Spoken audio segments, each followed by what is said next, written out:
ஸ்டாலின் வந்து double game ஆடுறாரு. தொகுதி மறுவரையினால வந்து தமிழ்நாட்டுக்கு எந்த ஒரு பாதிப்புமே இல்ல அப்படின்னு சொல்லி எடப்பாடி பழனிசாமி சொல்றாரு. தோல்வி ஜுரம் வந்து ஸ்டாலினுக்கு வந்துட்டதுனால தான் வந்து ஸ்டாலின் இப்படிலாம் பேசிட்டு இருக்காரு அப்படின்னு சொல்றாரு. இத மக்கள் எப்படி பார்க்குறாங்க? மக்கள்ட்ட கேட்டு தெரிஞ்சுப்போம் வாங்க. இவர் எதை தான் சொல்லலை. நீட்டு வந்தால் பாதிப்பு வராதுன்னு சொல்லி கையெழுத்து போட்டு வந்தவர் தானே இவர். சிஏஏ சட்டம் வந்து பாதிப்பு வராதுன்னு சொல்லி கையெழுத்து போட்டு வந்தவங்க தானே இவங்க. உதய மின் திட்டத்தால் தமிழ்நாட்டுக்கு பாதிப்பு வராதுன்னு சொல்லி அதில் கையெழுத்து போட்டு வந்தவங்க தானே. அதனால தானே இன்றைக்கி எலக்ட்ரிசிட்டி பில்லெல்லாம் அதிகமாகுது. ஸோ இவர் ஒவ்வொரு முறையும் பிஜேபிக்கு வந்து இது மாதிரி ஒத்தனம் கொடுத்துட்டே இருப்பார். அவங்க இவரோட அழுத்தம் கொடுப்பாங்க, இவர் அவருக்கு ஒத்தனம் கொடுப்பார். இவருக்கு இதுதானே வேலை, என்றைக்கும் பாதிப்பு வராதுன்னு சொல்கிறதுக்காக. இவருக்கு பாதிப்பு வராது, மொத்தத்தில் எடப்பாடி பழனிசாமிக்கு பாதிப்பு வராது. இல்லைன்னா இவங்க கிட்டத்தட்ட இப்போ எடப்பாடி கூட இருந்த எம்எல்ஏங்க சில மந்திரிங்கள்லாம் வந்து உள்ளே போயிடுவாங்க. ஸோ இதுக்காக இவங்களுடைய பாதுகாப்புக்காக சொல்கிறாங்க எங்களுக்கு எதுவும் பாதிப்பு வராது, தமிழ்நாட்டுக்கு பாதிப்பு வராதுன்னு சொல்லி. நீங்கள் தமிழ்நாட்டுக்கு பாதிப்பு வரதா தான் நீங்கள் எத்தனையோ குரல் கொடுத்துருப்பீங்களே. பிஜேபி எதிர்த்து நீங்கள் குரலே கொடுக்கலையே. அடிமை சாசனம்லாம் எழுதி கொடுத்துருக்கீங்க பிஜேபிக்கு. பிஜேபி எது சொன்னாலும் நீங்கள் இப்படி தான் சொல்லுவீங்க. ஸோ பாதிப்பு வராதுன்னா பாதித்தவனுக்கு நம்ம தமிழ்நாடு எவ்வளோ பாதிச்சிருக்கு. நீட் தேர்வால் பாதிச்சிருக்கு. 7.5 வாங்கி கொடுத்துட்டோன்னு சொல்கிறீங்க. 100% நீட்டில் வர வேண்டியது 7.5 தானே நீங்கள் வாங்கி கொடுத்துருக்கீங்க. அதை ஒரு சாதனைன்னு சொல்லிட்டு இருக்கீங்க. நாங்கள் 100 பேரும் படிச்சுட்டு தமிழ்நாட்டில் இருக்கிறவன் டாக்டர் ஆகிருப்பானே. ஆனால் நீங்கள் நீட் எடுத்துகிட்டு வந்ததுனால தானே கர்நாடகாவில் இருக்கிறவங்களாம் இங்கே வந்து டாக்டர் இங்கே வந்து படிச்சுட்டு இருக்கான். இன்னொரு மாநிலத்துலலாம் இங்கே வந்து படிச்சுட்டு இருக்கான். ஸோ பாதிப்பு வந்துட்டு தான் இருக்கும். அவர் அப்படி தான் சொல்லுவார், ஒத்தனம் கொடுப்பார், பிஜேபிக்கு ஒத்தனம் கொடுப்பார். அதான் சவுத்தப்புறம் சோழி முடிச்சுட்டு தான் முடிச்சுட்டு நார்த்தில் உள்ள எம்பிக்கள் மாத்திரமே அவங்களுக்கு மெஜாரிட்டி வந்துடும்ல. ஏன்னா எல்லாருமே உத்தரப்பிரதேசம், மத்திய பிரதேசம், பீகார், ராஜஸ்தான், மகாராஷ்டிரா இவங்க போதும். இதில் உள்ள எம்பிக்களே போதும் அவங்களுக்கு ஆட்சி அமைக்கிறதுக்கு. தமிழ்நாட்டில் உள்ள எம்பிக்கள் அவங்களுக்கு தேவையே இல்லை. ஆந்திரா, கர்நாடகா தேவைப்படாது. அங்கே பூரா மெஜாரிட்டியை கூட்டி இவங்க 39 இப்போ 20 ஆக்கிடுவாங்க. அங்கே 88 120 ஆக்கிடுவாங்க. அப்படிங்கும்போது உங்களுக்கு அவங்க ஓட்டை அவங்க எம்பியே போதுமே சார். அவர் வந்து எல்லாமே அப்படி தான் சொல்லுவார். அது சொல்லணுன்னா ஒரு 1000 இருக்குது சொல்லலாம். 1 மணி நேரம் சொல்லலாம் கதை. ஏன்னா அவர் தமிழ்நாடு சட்டசபையில் ஒரு இதே கொண்டு வந்தார். வெளி மாநிலத்தவர்களும் வந்து வேலைக்கு சேரல அப்படின்னு. கொஞ்சம் பேர் அவங்கள மாதிரி இளைஞர் இல்லாமல் ஃபாரின்காரன் வெளிநாட்டில் உள்ளவன் வந்து வெளி ஸ்டேட்டில் உள்ளவன் பூரா வந்து ரயில்வேலையும் எலக்ட்ரிசிட்டி போர்ட்லேயும் இன்ஜினியர் ஆகிட்டான். ஏன்னா கேட் கீப்பர் கூட அவன் தான் இருக்கான் நம்ம ஊரில். எத்தனை ஆக்சிடெண்ட்டு அதெல்லாம். அவருக்கு எப்படின்னா இப்போ அவருக்கு ஒரு கிட்டத்தட்ட ஒரு 5 லட்சம் கோடியாவது வச்சுருப்பார். அந்த சொத்தை காப்பாற்றணும். என்ன செய்ய முடியும்? ஆமாம் ஆமாம். தொகுதி வரையறைன்னு கொண்டு வரது வந்து மக்கள் தொகை கணக்கெடுப்பின்படி பண்ணுறாங்க. ஆனால் வந்து ஏற்கனவே வந்து குழந்தை அதிகமாக பெற்றுக்கக்கூட குழந்தை வந்து அதிகமாக 2 குழந்தைகளும் பெற்றுக்கூட வந்து தமிழ்நாட்டில் வந்து ஒரு சட்டம் வந்து சவுத் இந்தியாவில் ஃபுல்லாக இம்ப்ளிமெண்ட் பண்ணி அவர் நல்லா ஸ்ட்ரிக்டாக கொண்டு வந்திருந்தாங்க. அது நார்த் இந்தியாவில் இல்லை. அவங்ககிட்ட இப்போ பாப்புலேஷன் அதிகமாகிடுச்சு. இந்த சவுத் இந்தியாவில் விழிப்புணர்வு இருக்கிறதுனால பாப்புலேஷன் கம்மியாக இருக்குது. அதனால் வந்து இவங்களுக்கான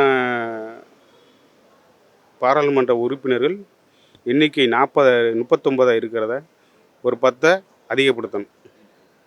உங்களுக்கான ஒரு அங்கீகாரமாக இருக்கும். அரசு சொன்ன திட்டங்களை செயல்படுத்துறதுனால இதுக்கு ஒரு கிஃப்டாக கிடைக்கும். மோடி சாருக்கு ஒரு வேண்டுகோள் வைக்கிறேன்.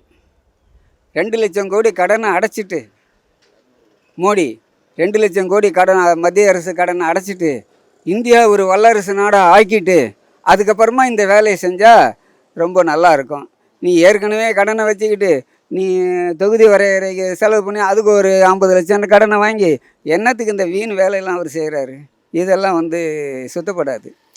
அவர் இஷ்டத்துக்கு அவர் செய்கிறாரு. காரணம் என்னென்னா, ஏன் அவர் தொகுதி வரையறையை மும்முரமாக எடுத்து பண்ணுறாருன்னா, தமிழ்நாட்டுக்கு இப்போவே 40 பேர் நம்மளால் சமாளிக்க முடியல. அவங்கள ஒன்றும் இல்லாமல் பண்ணி விட்டுறலாம். ஒரு வேல்யூஷன் இல்லாமல் தமிழ்நாடு சவுத்தில் தேவையே இல்லை. நம்ம வடநாட்டில் இருக்கிறவங்க எல்லாத்துக்கும் இன்க்ரீஸ் பண்ணி ஊபி, மத்திய பிரதேசம், ஹரியானா அங்கே எல்லாத்துலேயும் தொகுதியை அதிகப்படுத்தி 800 எம்எல்ஏ எம்பி வந்துட்டான்னா நம்மளே ஓட்டு போட்டு நம்மளே ஜெயிச்சிக்கலாம் அப்படின்னு ஐடியாவில் தான் அவர் அப்படி இருக்கார். வேறு வந்து தமிழ்நாட்டுக்கு நல்லது செய்யணுங்கிறதுக்காகவோ இல்லை வேறு இந்தியாவுக்கு நல்லது செய்யணுங்கிறதுக்கு தொகுதி வரையறை பண்ணலை. இப்போ தொகுதி வரையறை யார் கேட்டாங்க? இப்போது தமிழ்நாட்டிலையும் சரி இந்தியாவிலையும் சரி யாராவது செய்ப்பா அப்படின்னு சொன்னாங்களா? இல்லை. இப்போ நீ அங்கே பண்ணின்னா எங்களுக்கு 160 எம்பி கொடுத்துரு, அவங்களுக்கு 10% அவங்களுக்கு ஒரு 120 கொடு. அது அப்படி பண்ணுவாங்களா?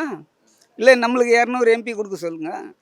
தொகுதி வரையறைன்னா இப்போ மாவட்டமாக நம்மளுக்கு 28 மாவட்டம், ஏற்கனவே ஒரு 40 234 எம்எல்ஏ தான். அது எப்படி எம்பி 200 எம்பி தருவாங்க? அதை தான் நாங்கள் அரசாங்க சட்டத்தை ஃபாலோ பண்ணோம். கருத்தடை சட்டத்தை நாங்கள் நிறைவேற்றணும். அதனால பிறப்பு விகிதாச்சாரம் நம்மளுக்கு குறைஞ்சிருக்கு. அதனால் இன்னொரு 30 வருஷத்துக்கு தள்ளி வச்சுட்டு இந்த இதை ஆரம்பித்தாருன்னா அப்போ அதுக்குள்ளே நம்ம ஜனத்தொகை இன்க்ரீஸ் ஆகிடும். அப்போ நீங்கள் தொகுதி பங்கீடு நீங்கள் பிரிச்சுக்கலாம். இப்போ செய்கிறது இது தேவையில்லாத வேலை அவருக்கு. வேலை வேறு வேலையே இல்லை. எவ்வளோ வேலை மக்கள் பணி இருக்குது அவருக்கு. அதெல்லாம் செய்கிறத விட்டுட்டு ஏன் அங்கேருந்து கங்கை நதி இங்கே காவேரியில் கொண்டாந்து விட வேண்டியதானே? எத்தனை லட்சம் கடை வாங்கி அந்த இதை செய்கிறத கங்கை நதியை கொண்டாந்து காவேரியில் விடுங்க. தண்ணி நிறைய தண்ணி பற்றாக்குறையை தெரிஞ்சுட்டா செல்வ வளம் செழிக்கும்ல இந்தியா முழுக்க. மக்கள் வயிறார சாப்பிடுவாங்கள்ல. நீ அதையெல்லாம் விட்டுட்டு தொகுதின்னுட்டு என்னத்துக்கு என்ன பண்ண போகிற?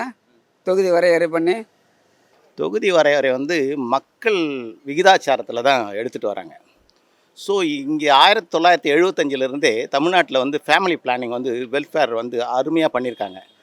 நாம் இருவர் நமக்கு இருவர், நாம் இருவர் நமக்கு இருவர்னு சொல்லி இன்றைக்கி வரையும் எல்லாமே நாம் இருவர் நமக்கு இருவர் 2 குழந்தைங்கள் தான் பெற்றிருக்காங்க. ஸோ இது வந்து வட இந்தியாவில் இந்த பிளானிங்லாம் சரியாகவே சக்ஸஸ் ஆகலை. அவன்லாம் ஒரு வீட்டுக்கு 6 குழந்தை 8 குழந்தைலாம் பெற்றுட்டு இருக்கான். ஸோ அந்த விகிதத்தில் அவங்களுக்கு பாப்புலேஷன் அதிகமாகிடுச்சு. இன்றைக்கி வந்து மக்கள் விகிதாச்சாரத்தில் வந்து இந்த இடத்துல தொகுதி வரைமுறை மேற்கொண்டால் தமிழ்நாடு மிகவும் பாதிக்கும். கிட்டத்தட்ட இன்றைக்கி 1967 தொகுதி வரைமுறை வந்திருக்குன்னு நினைக்கிறேன். ஸோ அப்போ 41 தொகுதியாக இருந்த பாராளுமன்ற தொகுதிகள் இப்போ 39 தொகுதி ஆயிடுச்சு. அந்த 1967 எடுத்துகிட்டு வந்தது தமிழ்நாட்டில் மட்டும். இன்றைக்கி எடுத்துகிட்டு வந்தால் கிட்டத்தட்ட 39 சீட்டு ஒரு 51 சீட் ஆகலாம், இல்லை ஒரு 55 சீட்டுக்குள்ளே தான் ஆகலாம். ஆனால் உத்தரப்பிரதேசில் வந்து 80 பாராளுமன்ற தொகுதி 150 தொகுதி ஆகுது. கிட்டத்தட்ட 90% அதிகம். ஆனால் தமிழ்நாட்டில் வந்து 40% தான் அதிகம். இவங்க வடநாட்டிலலாம் எம்பிக்களுடைய கூட்டுத்தொகையை அதிகமாக்கிட்டு இவங்க வட இந்தியாவில் ஜெயிச்சு பார்லிமெண்ட்டை நிரப்பிக்கலாம்னு நினைக்கிறாங்க. அப்போ இவங்களுக்கு தென்னிந்தியாவுடைய ஓட்டே இவங்களுக்கு தேவைப்படாது. தமிழ்நாடு, கேரளா, கர்நாடகா, இப்போ கூட சமீபத்தில் வந்து ஆந்திர பிரதேசில் வந்து சந்திரபாபு நாயுடு சொல்லியிருக்காரு 3 பிள்ளை பெற்றுக்கணும்னு சொல்லி. எதுக்காகன்னா இது மாதிரி ஒன்று வந்துடும், பிற்காலத்தில் வந்துடும்ன்ற மாதிரி அவர் பயந்து தான் இனிமேல் குடும்பத்துக்கு 3 குழந்தை பெற்றுக்கணும்னு சொல்லி இப்போ சமீபத்தில் ஒரு அறிவிப்பு சொல்லியிருக்காரு. ஆனால் இன்றைக்கு வரையும் எங்கள் மக்கள், நாகரிக மக்கள், தமிழக மக்கள் குடும்பத்துக்கு 2 பேர் தான்ற மாதிரி நாகரிகமாக நாடு நலம் பெறணும்னு 2 குழந்தை தான் இருக்கணும்னு சொல்லி இந்த இடத்துல பிளான் பண்ணியிருந்தனால நமக்கு இந்த பாதிப்பு வருது. சார் நீங்களே நம்மளாக இருந்தாலும் அப்படி தான் இருப்போம். யோசிச்சு பாருங்க.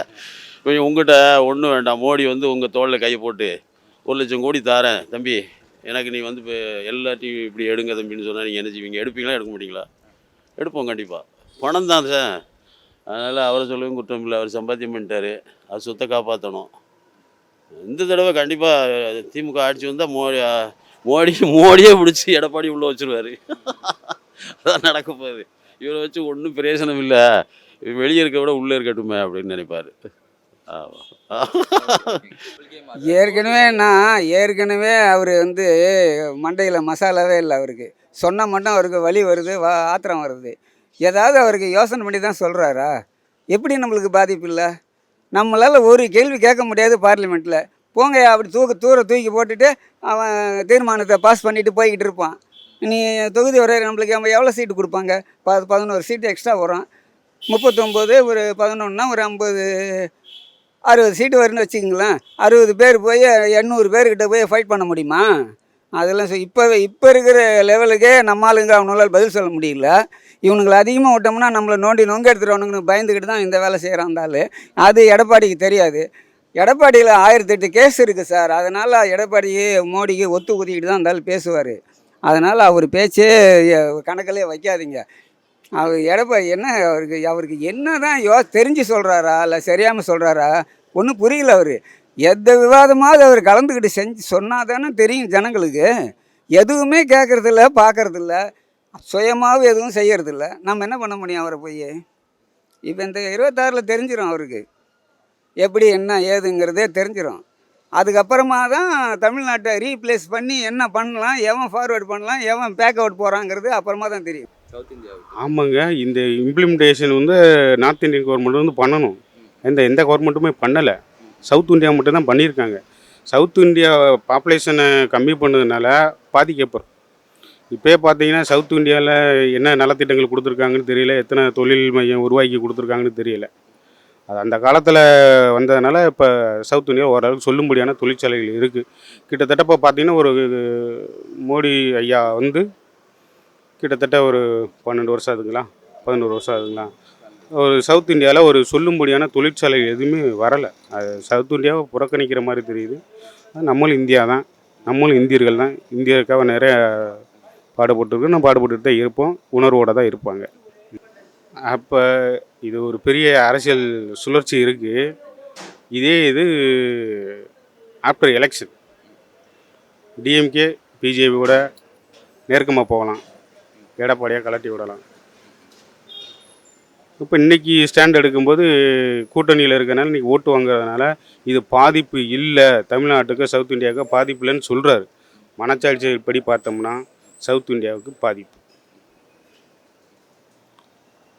இப்போயே இப்போ இருக்க 40 39 40 56 ஒரு 100 120 எம்பிஸ் இருக்காங்கன்னு வச்சுங்களேன். இந்த 120 எம்பிஸ் வச்சுமே இப்போ ஒன்றும் பண்ண முடியல. அங்கே 544 பேர் இருக்காங்க. இன்னும் கூடும்போது ஒரு 200 பேர் சேர்ந்து போகும்போது சவுத் இந்தியா ஒரு சாரார் ஓட்டு போட்டான்னா போடலாட்டேன்னா ஒன்றும் பிரச்சனை இல்லை, நாங்கள் பார்த்துக்குருவோம், நம்மளை கன்சிடர் பண்ண மாட்டாங்க. நிச்சயமாக பாதிக்காது. அதாவது எப்படின்னா, எனக்கு தெரிஞ்ச கருத்தை சொல்லேன். இப்போ 2 பேர் இருக்கிறோம், 2 பேரும் ஒன்றா சேர்ந்து செயல்பட விட தனித்தனியாக இருந்தால் அவங்க கருத்தை அவங்க சொல்லிடலாம். இப்போ 6 எம்பிக்கு 6 எம்எல்ஏக்கு ஒரு எம்பி பண்ணுறாங்க. இப்போ 3 எம்எல்ஏக்கு ஒரு எம்பி போட்டால் இப்போ ஒரு தொகுதி 2 எம்பி ஆகிடும். இப்போ குளத்தில் 2 எம்பி ஆகிடும். ரெண்டும் கருத்துக்களை பரிமாறி மக்களுக்கு நல்ல சேவைகளை செய்யலாம். என்ன தவறுனா ஒன்றா சுட்டி காட்டலாம். இது வேண்டாங்கன்னா அது அவங்க மனோபாவத்தை பொறுத்து. என்னை பொறுத்தளவு நான் வரவேற்கிறேன். தொகுதி வந்து தனித்தனியாக பிரித்தா சாதாரண எல்லாருக்குமே அணுகுமுறைகள் கிடைக்கும், எல்லாருக்கும் வாய்ப்பு கிடைக்கும், எல்லோரும் நல்லா இருக்கலாம். தமிழ்நாடு இதை விட நல்லா தான் இருக்கும். இது வந்து ஒரே இதாக இருந்தால், அதை சுருக்கமாக எப்படின்னா, ஒரே எம்பின்னா காம்பூரா அவங்க தான் இருக்கணுமா, 2 பேர்னா நீயும் அண்ணன் நம்பி 2 பங்கு போடலாமா, அது மாதிரி தான்.